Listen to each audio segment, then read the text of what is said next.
Hi, Get Unstuck Nation. So today, this is very interesting interview. I don't want you to miss it, and I want you to stay until the end. So today, please welcome Gu Som Miss. I hope I say your name correctly. I tried my best already. Perfect. So she is the founder of a Purposeful Wives. At here, I always say that Get Unstuck, we always support you to build a business that support your lifestyle. And we always prevent you to work in a hamster wheel that you not really like or enjoy.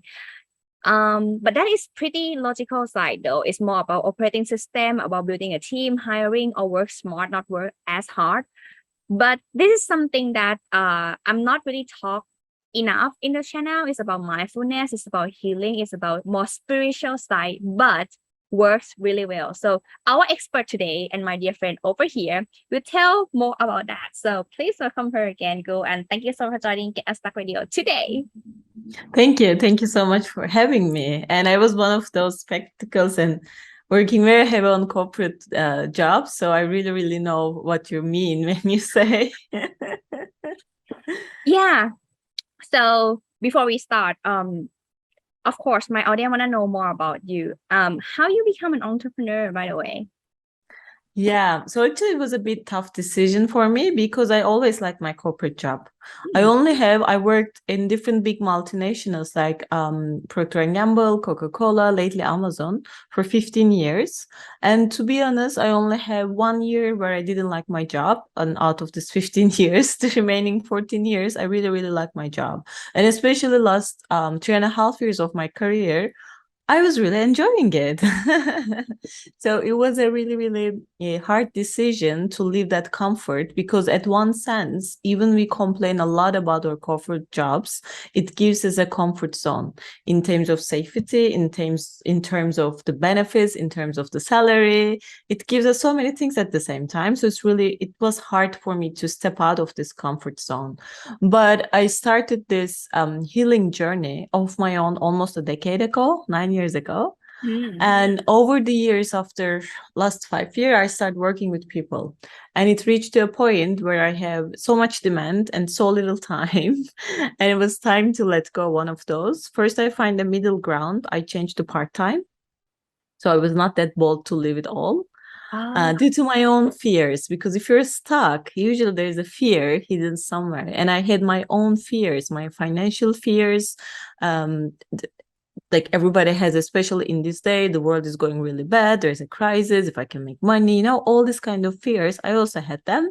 So I had to work heavily on my fears to give myself space. And after that, I went full time almost a year ago, more than a year ago, actually. Full-time entrepreneur. So what you mentioned there, what I see is that things can change. It has no need to be like the stable all the time, isn't it? Like how your Oh. clients fear of change. I know that this is an issue, one of the biggest issue ever that they don't want to deal with.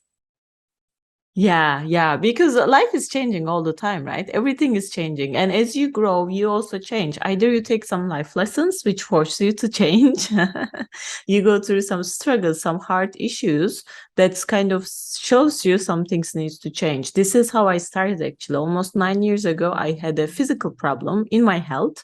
And it was actually the point where I start to look for, okay, I need to look for some alternative methods. I need to look for my own healing. I need to, for the first time, accept and leave my logical brain and look for some alternatives in order to help myself. So usually, I always say change usually comes when you start to have struggles.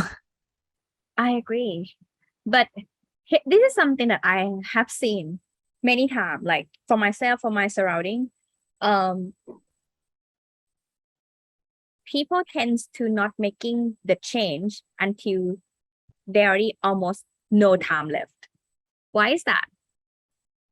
So they're scared to do change and there's no time. Yeah, because usually we always complain about time, right? Time is the biggest problem of our time, as I see, because there is never a good time actually.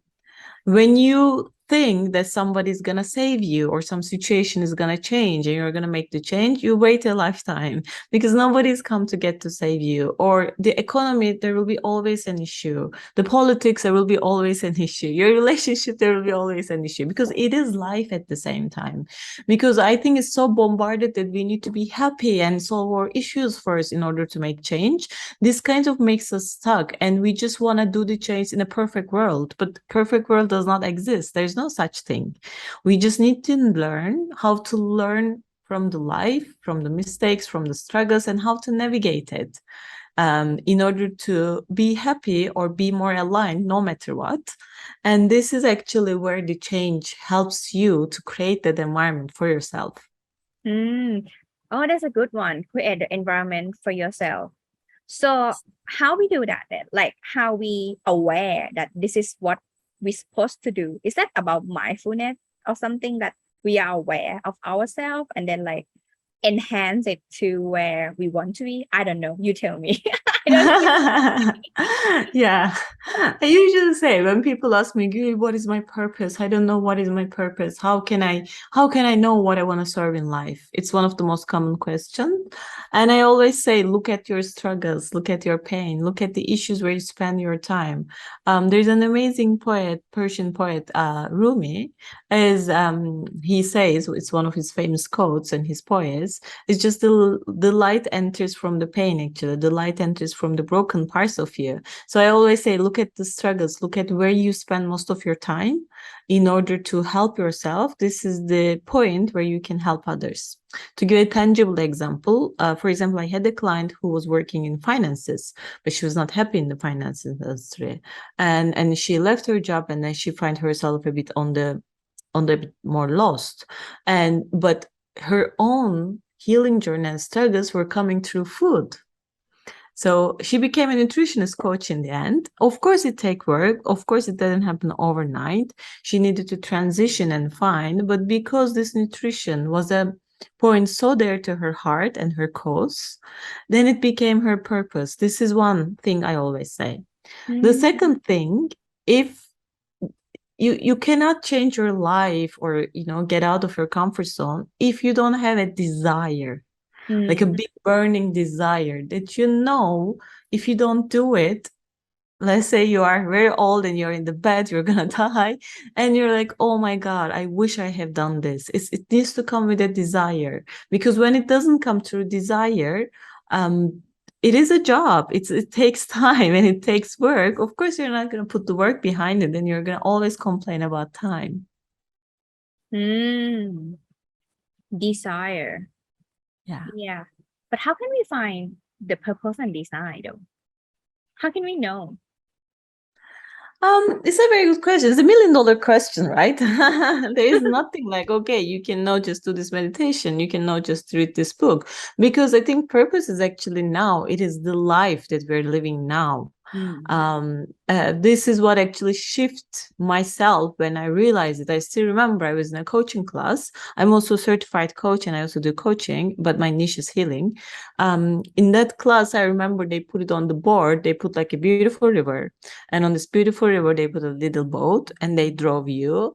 And they say, where is the purpose? And all of us was like, purpose is the next place that we're gonna go. And I remember the classroom leader, he just said, it was a he, no, the purpose is that you on the ship, actually. It is today. It is not where you're going to reach. It's about being in alignment with your life each and every day. And what you want to desire may change over the life because of what you experience. Maybe, for example, right now I'm working with corporates or entrepreneurs with a bit high achievers. Maybe in 10 years from now, I'm going to be working with only mothers because of my own situation. We don't know it yet. But the Mm. purpose is actually now, how you can feel more aligned in life now. So it's not a goal. It's the No. starting point. That's very key thing. Yeah, I bet people just like my purpose is to heal others, it's to like provide other things and stuff. But and where you gonna start to do that? So Yeah. right. So that's actually the goal, not the Yeah. not the intention of what they prefer to do, actually. Yeah, yeah, and doing it from a place of without any attachment, which is really hard because we're living in a world where we need to have all these targets, KPIs, business targets, and all this thing. But if you ask specifically about purpose, of course, it comes from a place of, it comes from a place of your heart. Because maybe the target should be something else, but when you tune in, I had one client, another person, who is working in a corporate life, but he really wants to make art. Now he has an art gallery. So of course, in the mind, it didn't make sense to leave such a stable corporate job and become an artist. But in the soul, it made so much sense and it was fit by his desire. Because if you don't have a desire, you're not going to put the work behind it. So which one usually come first? Purpose or desire? So in my experience, and I work almost 5,000 healing sessions, usually struggle comes first. I would like That's to a say lot. the other one.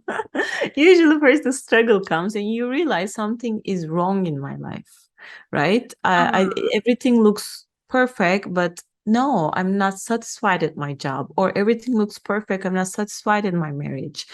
There is something wrong, or everything is perfect, I'm satisfied in everywhere, but oops, suddenly I have this disease, I have thyroid disease. Why? Suddenly there is a problem in my knee. Why? Because you cannot move on with life. Your knee is trying to tell you it's time to walk away, but you don't listen, and then you have a knee pain. So usually, actually, none. At least what I see, usually people come to me when they first hit a struggle and they realize, okay, it's a time for change. It's a time for change again. So, um, do we need to? So, okay, let me clear this one first because I confused. What are the difference between healing healing and mindfulness? Like, are these different things? Do we need both of them? Great question. Actually, they go hand in hand because, usually when you talk about healing, people usually think that it's a foo-foo work. You're going to talk about all this foo-foo stuff, and I don't want any of those. And I understand it. And I was one of those people as well. I had to get really sick in order to look for Mm. any alternative solution because before it was like, no, I'm not going to do it. I'm not going to just dress in white and go to this meditation kind of things because this was how it was, how we see in the media. We thought that, okay, if you're doing any with healing, or for example, you always need to be calm, you always need to open your heart and love everyone, but it's inhuman and it's not correct. You cannot live like that. As a human, you need to have all the emotions. You need to be angry, you need to be passionate, you need to have some sadness sometimes. And because this type of healing was always associated with some images, I think this is where people are a bit confused and are feeling like, yeah, I'm not sure I want that. And I Mm. totally understand that. And I see it actually. The other day I went for a mindfulness workshop in a corporate company, and I was setting the laptop and everything. And one guy came next to me and said, oh, when is the ladies coming for the meditations? And I'm like, oh, it's me. And he just looked at me, and I usually dress like business casual to any corporate event. I don't go just in white color this time because this is not who am I. There's nothing wrong, but it's not who am I. And I just went there like I go to any business meeting. And he was like, but you come like this? I'm like, yes, why? Oh, okay. I was expecting, the meditation would be someone like a guru type. I'm like, no, because the type of meditations I do is just to help you to tune into your own intuition. Because I'm believer of one thing: only you can heal yourself. If there was literally someone who heals others, we would know it. Period.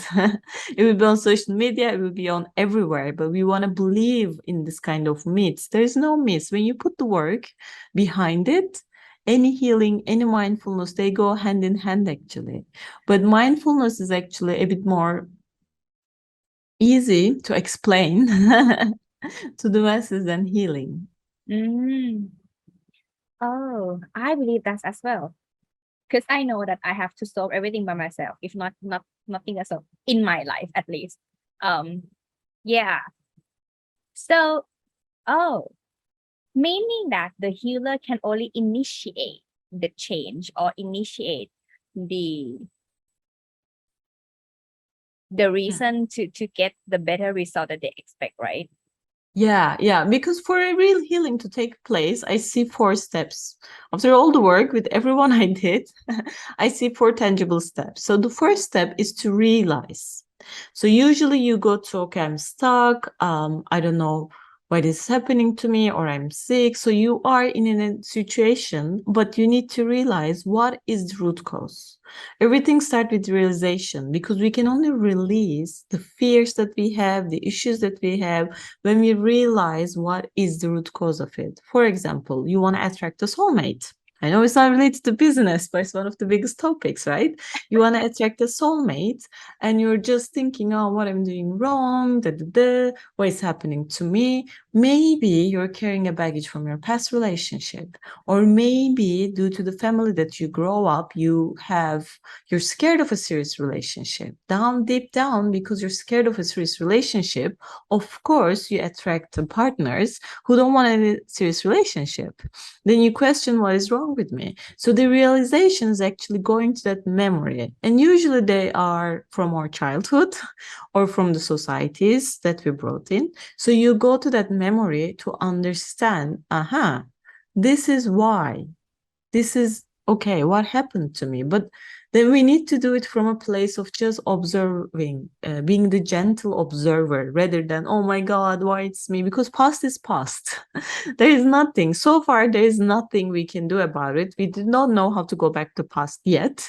So there is nothing you can do. What you can do is just being the gentle observer and trying to understand how this struggle in my life helped me, because usually all struggles helps you in one way, right? They all teach you a lesson.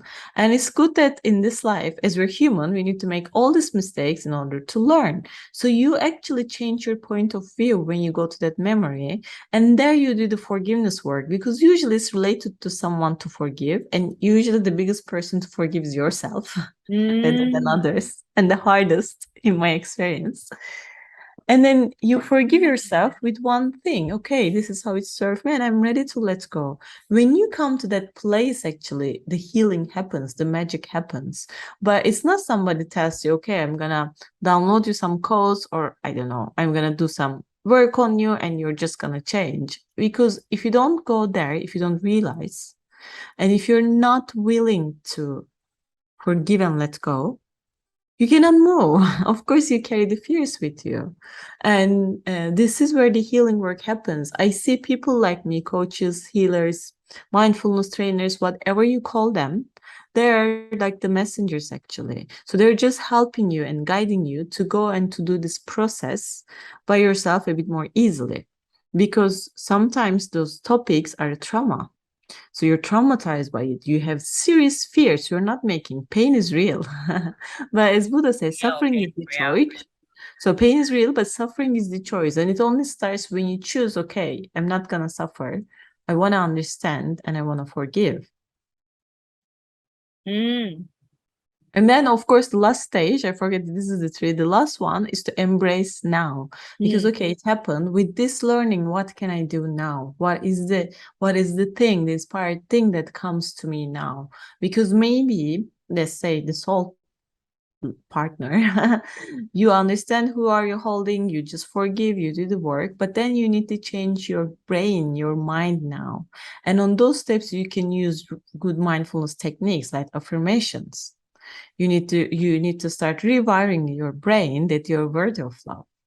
And on those stages, actually, you embrace today, not the past, not the future, today. This is very powerful. If anyone's still listening to here and think along with, I'm like, maybe sometimes, like, this is what I believe. Like, there are periods in life that is kind of circle. Like when we were very young and we transition to adolescence somehow, and then like more the mature side, like situation around us are changed, were changed, and still changing like over the time. We may have healed ourselves when we were younger, coping it with identity issue, let's say when we were teenager. And then getting to the adulthood, which also another issue with those trauma and the stress that we have, or the limitation that we have, the expectation from people surrounding us. So to be able to forgive yourself. I think that's very important. It's very hard. I'm still working every day on that though. Yeah. And thank you for mentioning it because people think that, oh, okay, I'm going to do this and I'm going to forgive myself. I wish forgiving yourself and loving yourself is kind of an everyday job because we are human. And of course, new things happen, new things are challenging you. And usually, what people do, they do one thing and they go, okay, my life is going well. But with the first struggle they have, with the first issues there, they're like, oh, I go back there again. So you can stay there. You can stay in the drama as long as you want. But it's not going to help you. You need to find a way out again. And this is why this type of work, forgiveness work, loving yourself, reminding yourself that you're worthy of it, should be actually an everyday job and Yeah. everyday work. And with very small efforts, by the way. It's not like a serious thing. Doing an affirmation can take only a couple of minutes a day. Doing a meditation for self-love takes 10 minutes a day. Mm. We also sometimes overcomplicate Mm. or transformation journeys. The basic things are actually most effective things. And when you do the 80%, 80% done is done. It's not just a business. Yeah. So It's like when you exercise, but if you expect yourself to exercise so much, maybe you're not gonna do it. And then you yeah, postpone it to another day. I know what you mean. So let me share you some story. I mean, I have shared this with my audience many times already. I had a car accident 3 months ago. Yeah, 3 months ago. And I just able to walk last month. You'll be surprised. So yeah, my life was really well until that car crash. I have never had this much accident before. And you know what? My mom have to bring laptop to hospital for me to work. So I mean, I didn't feel stressful at all though, but what I'm saying is that the solving that myself have done is that I focus on work while I'm still healing my body. And I haven't need to worry much about it because it's not gonna be happening as fast as I wish to. Like I couldn't walk for 2 months. Like I have to use crutches and yeah, other stuff.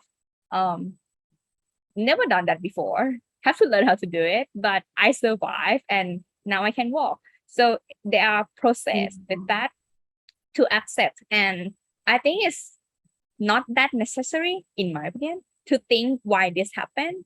It's already happened and yeah, I can change that. So how to keep working and keep my business running with my team, everything come back to the flow again.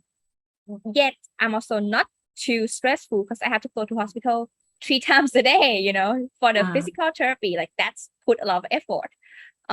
So if anyone have like struggling with these big trauma or big thing that happened to your life like every 3 years, every 5 years, I feel yeah. And I think that could be normal though, but in a different way.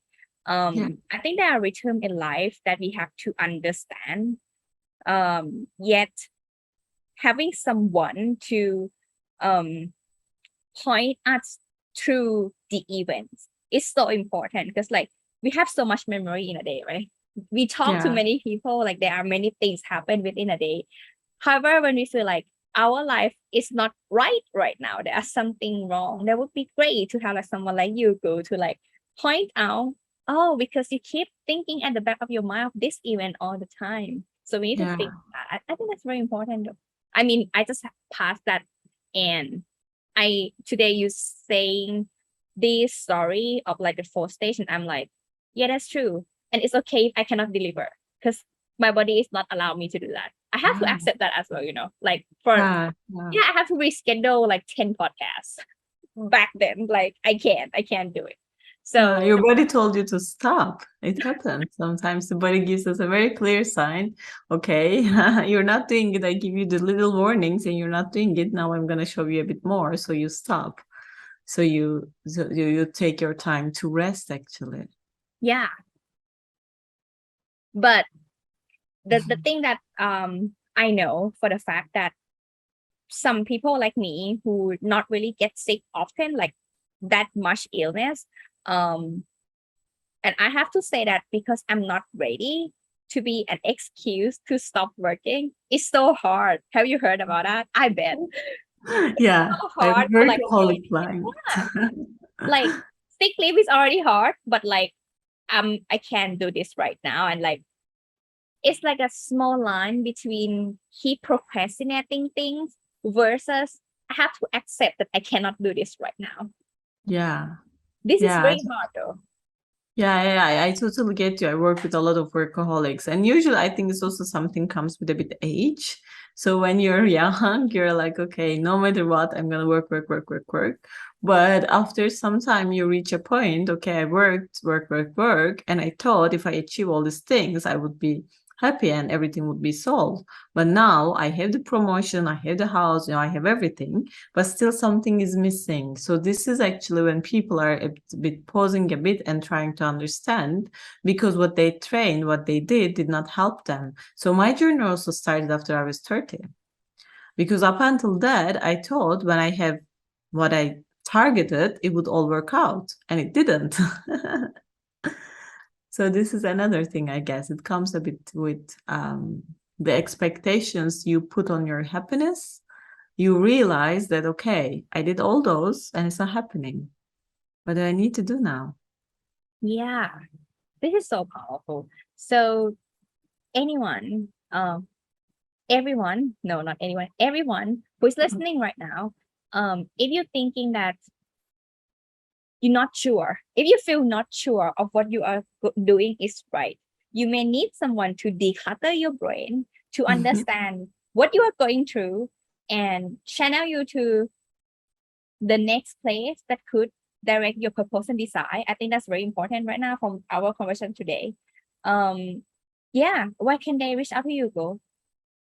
So they can reach out to me. I think we're gonna put in the show notes, so they can check my website, and there I have an introduction call where we meet with each other and we just talk what are their needs, if what I'm offering is a good fit or not, because not everything is, I think, suitable for everyone. People are very so unique the way we work, because when I work with one-to-one someone, I want accountability from the other side, because I always say nobody healed me.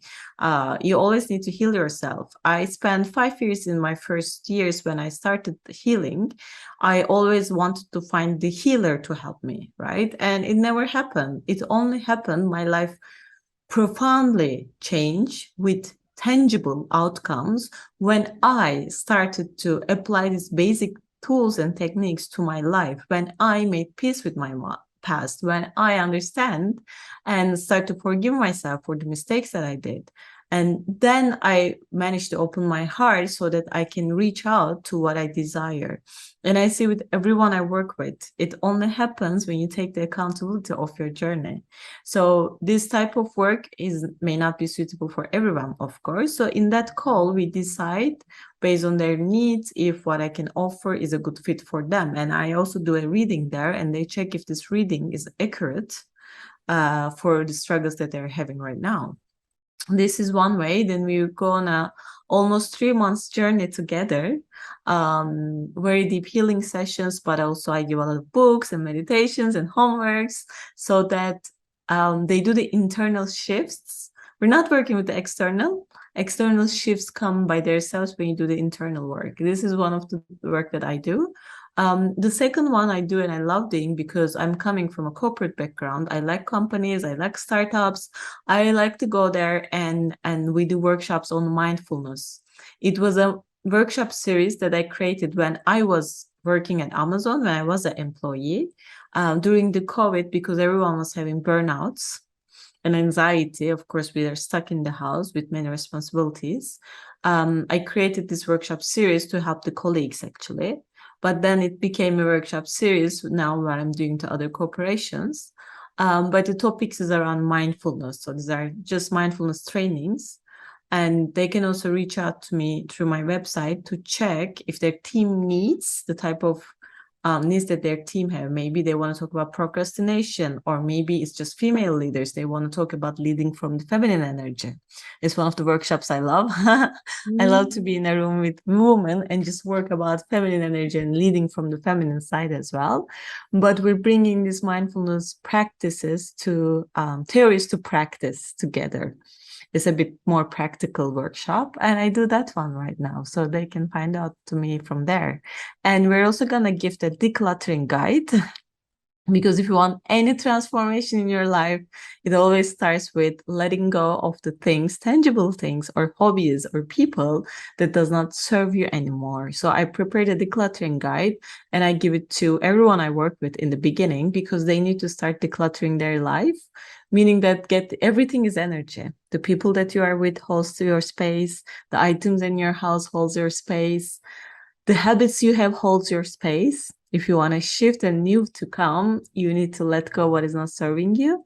And we're gifting to our audience this guide as well. So if they opt in, they join to my newsletter group, and from my newsletter, they can follow up from there. So the website, before I forgot to say, is purposefulvibes.com. So check it out. Also written in the description as well as the show note. I think this is a breakthrough talk today, and I appreciate you to join. And also, I'm honored to have you on the show, Gul. Thank you so much for joining Get Unstuck Radio today. No, I'm super happy. I'm super happy. It's so amazing to see young women like you know, building this type of interest and doing it in order to share with more people out there. I'm actually honored. The honor is mine. Thank you. Hey, thank you for watching this episode. If you enjoyed the show, you can subscribe here or here. And this is the previous episode. Check it out. See you next time.